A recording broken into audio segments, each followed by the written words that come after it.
ಜೈ ರಾಮಕೃಷ್ಣ. ನಮಸ್ತೆ. ಯುಗಾವತಾರ ಶ್ರೀರಾಮಕೃಷ್ಣ ಗ್ರಂಥಾಧ್ಯಯನಕ್ಕೆ ತಮ್ಮೆಲ್ಲರಿಗೂ ಸ್ವಾಗತ. ಅಧ್ಯಾಯ 11, ಬಾಲಕ ಬೀರಿದ ಬೆಳಕು. ಹೀಗೆಯೇ ಮತ್ತೆರಡು ವರ್ಷಗಳು ಉರುಳಿ ಹೋದವು. ಜೀವನದ ಏಳು ಬೀಳುಗಳ ಮಧ್ಯೆ ಗದಾಧರ ತನ್ನ ತಂದೆಯ ವಿಯೋಗದ ದುಃಖವನ್ನು ಹೆಚ್ಚು ಕಡಿಮೆ ಸಂಪೂರ್ಣವಾಗಿ ಮರೆತು ಬಿಟ್ಟ. ಈ ನಡುವೆ ಅವನಿಗೊಬ್ಬ ಆಪ್ತ ಸ್ನೇಹಿತ ದೊರಕಿದ್ದ. ಅವನು ಮತ್ತಾರೂ ಅಲ್ಲ, ಕ್ಷುದಿರಾಮನ ಪ್ರಾಣ ಸ್ನೇಹಿತ ಧರ್ಮದಾಸನ ಮಗ ಗಯಾವಿಷ್ಣು. ಇಬ್ಬರೂ ಸಮಾನ ವಯಸ್ಕರು. ಶಾಲೆಯಲ್ಲೂ ಆಟ ಓಡಾಟಗಳಲ್ಲೂ ಇಬ್ಬರೂ ಜೊತೆಯಾಗಿರುತ್ತಿದ್ದರು. ಇಬ್ಬರ ನಡುವಣ ಸ್ನೇಹ ಕ್ರಮೇಣ ದೃಢವಾಯಿತು. ಪ್ರತಿದಿನವೂ ಬಹಳ ಹೊತ್ತು ಒಟ್ಟಾಗಿರತೊಡಗಿದರು. ಗದಾಧರ ಊರ ಹೆಂಗಸರಿಗೆಲ್ಲ ಅಚ್ಚುಮೆಚ್ಚಿನವನು.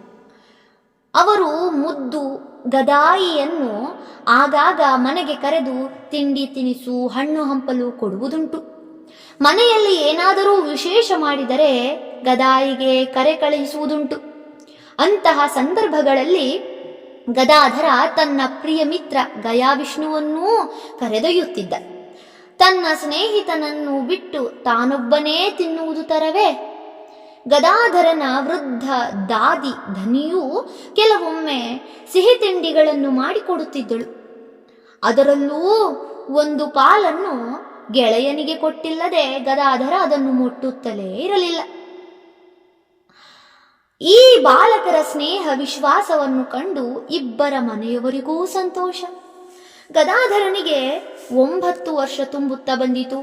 ಬ್ರಾಹ್ಮಣ ಸಂಪ್ರದಾಯದ ಪ್ರಕಾರ ಉಪನಯನಕ್ಕೆ ಸರಿಯಾದ ವಯಸ್ಸು. ಹಿರಿಯಣ್ಣ ರಾಮಕುಮಾರ ಉಪನಯನದ ಸಿದ್ಧತೆಗೆ ತೊಡಗಿದ.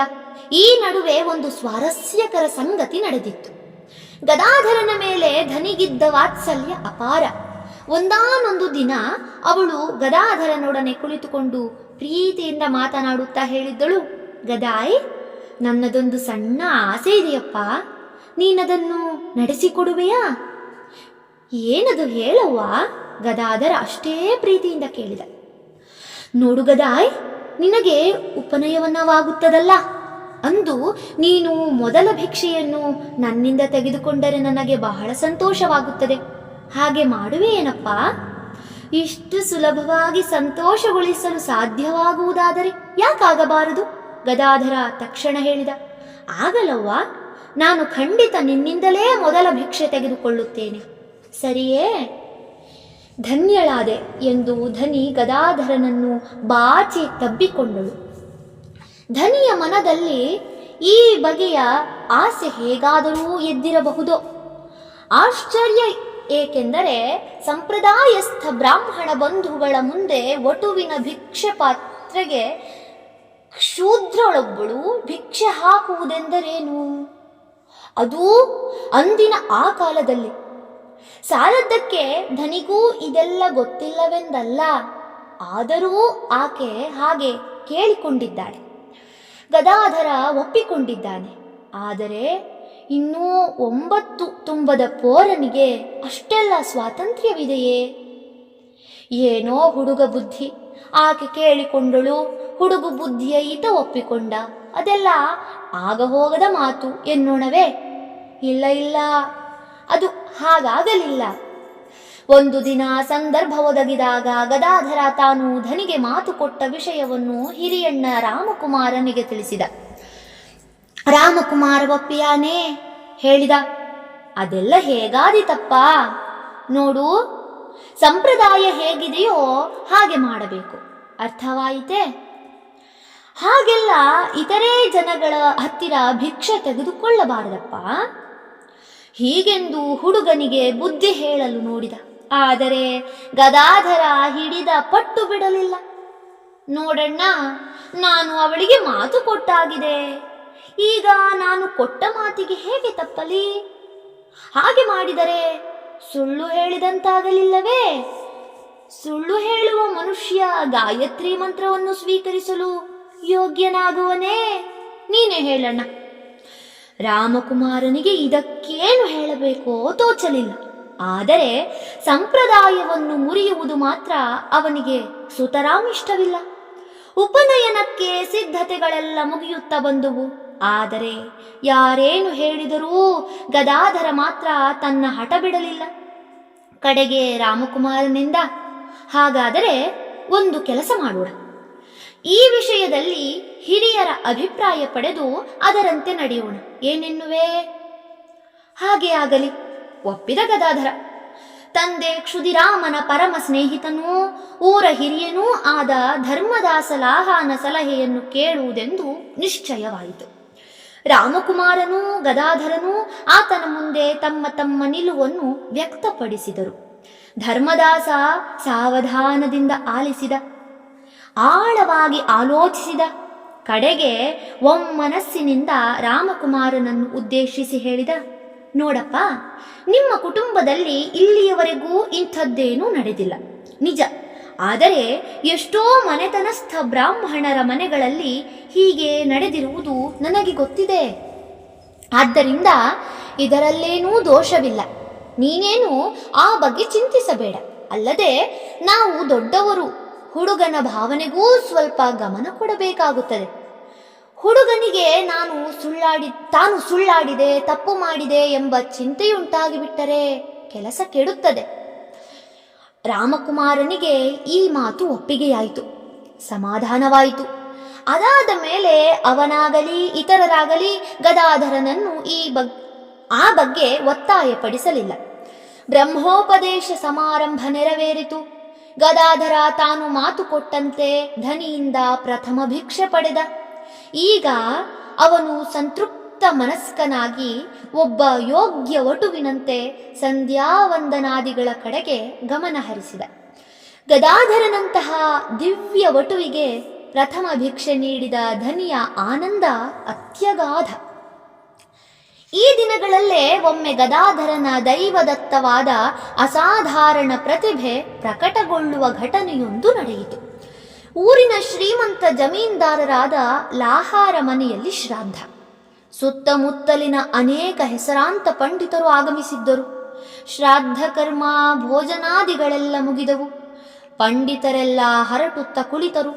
ಆಗ ಶಾಸ್ತ್ರಗಳಲ್ಲಿನ ಯಾವುದೋ ಒಂದು ವಿವಾದಾಸ್ಪದ ವಿಚಾರದ ಪ್ರಸ್ತಾಪ ಬಂದಿತು. ಬೇಗನೆ ಚರ್ಚೆ ಬಿಸಿಯೇರಿತು. ನೋಡಿ, ಅದರ ಅರ್ಥ ಹೀಗಿರಬೇಕು ಎಂದು ಒಬ್ಬರೆಂದರೆ ಇನ್ನೊಬ್ಬರು, ಛೇ ಎಲ್ಲಾದರೂ ಉಂಟೆ, ಸಾಧ್ಯವೇ ಇಲ್ಲ, ಅಲ್ಲಿ ಹೇಳಿರುವುದು ಈ ಅರ್ಥದಲ್ಲಿ ಎನ್ನುತ್ತಿದ್ದರು. ಎಷ್ಟು ಹೊತ್ತಾದರೂ ಪಂಡಿತರು ಯಾವೊಂದು ಇತ್ಯರ್ಥಕ್ಕೂ ಬರುವ ಸೂಚನೆ ಕಾಣಲಿಲ್ಲ. ತನ್ಮಧ್ಯೆ ಈ ವಾದ ವಿವಾದವನ್ನೆಲ್ಲ ನೋಡುತ್ತಾ ಕುಳಿತ ಮಕ್ಕಳಿಗೆ ಭಾರೀ ಮೋಜು. ಆ ಬ್ರಾಹ್ಮಣರ ಮಾತಿನ ವೈಖರಿಯೇನು, ಅವರ ಹಾವಭಾವಗಳೇನು, ಜೊತೆಗೆ ಅವರ ಹೊಟ್ಟೆಗಳು ತಲೆಗಳು ತೂಗಾಡುವುದೇನು, ಅದನ್ನೆಲ್ಲ ನೋಡಿ ಕೆಲವು ಮಕ್ಕಳು ಕೇಕೆ ಹಾಕಿ ನಕ್ಕರೆ ಇನ್ನು ಕೆಲವು ಅವರನ್ನೇ ಅನುಕರಿಸುತ್ತಿದ್ದುವು. ಒಬ್ಬರಿಗೂ ಆ ಪಂಡಿತರ ತಲೆ ಬುಡ ಅರ್ಥವಾಗುತ್ತಿಲ್ಲ. ಇನ್ನು ಕೆಲವು ಮಕ್ಕಳು ಇವೆಲ್ಲ ಬೇಡವೆಂದು ಇನ್ನೊಂದೆಡೆ ಸೇರಿ ಆಟವಾಡುತ್ತಾ ಬೊಬ್ಬೆ ಹೊಡೆಯುತ್ತಿದ್ದವು. ಆದರೆ ಇಷ್ಟೆಲ್ಲ ದೊಂಬೆಯ ನಡುವೆ ಬಾಲಕ ಗದಾಧರ ಮಾತ್ರ ಪಂಡಿತರ ಬಳಿಯೇ ಕುಳಿತು ಗಲ್ಲಕ್ಕೆ ಕೈ ಕೊಟ್ಟು ಅವರ ಚರ್ಚೆಯನ್ನು ಆಲಿಸುತ್ತಿದ್ದ. ಯಾವ ಗಲಾಟೆಯಿಂದಲೂ ಅವನ ಏಕಾಗ್ರತೆ ಭಂಗವಾಗಲಿಲ್ಲ. ಅವನ ಮನದೊಳಗೆ ಮಂಥನ ನಡೆಯುತ್ತಿತ್ತು. ಕಡೆಗೆ ಅವನು ತನ್ನ ಬಳಿಯಲ್ಲೇ ಕುಳಿತಿದ್ದ ಪರಿಚಯದ ಬ್ರಾಹ್ಮಣರೊಬ್ಬರನ್ನು ಕರೆದು ಹೇಳಿದ, ಅಲ್ಲ, ಈ ಬಿಕ್ಕಟ್ಟನ್ನು ಹೀಗೆ ಇತ್ಯರ್ಥ ಮಾಡಬಹುದಲ್ಲವೇ? ಹೀಗೆನ್ನುತ್ತಾ ಅವನು ಆ ಬಗ್ಗೆ ತನ್ನ ಅಭಿಪ್ರಾಯವನ್ನು ತಿಳಿಸಿದ. ಅದನ್ನು ಕೇಳಿದ ಆ ಪಂಡಿತರಿಗೆ ಪರಮಾಶ್ಚರ್ಯ. ಏಕೆಂದರೆ ಇಷ್ಟೆಲ್ಲ ಗಲಾಟೆ ಗೊಂದಲಗಳ ಮಧ್ಯದಲ್ಲಿ ಈ ಪೋರ ತಮ್ಮ ಮಾತನ್ನು ಆಲಿಸುತ್ತ ಕುಳಿತಿದ್ದಾನಲ್ಲ.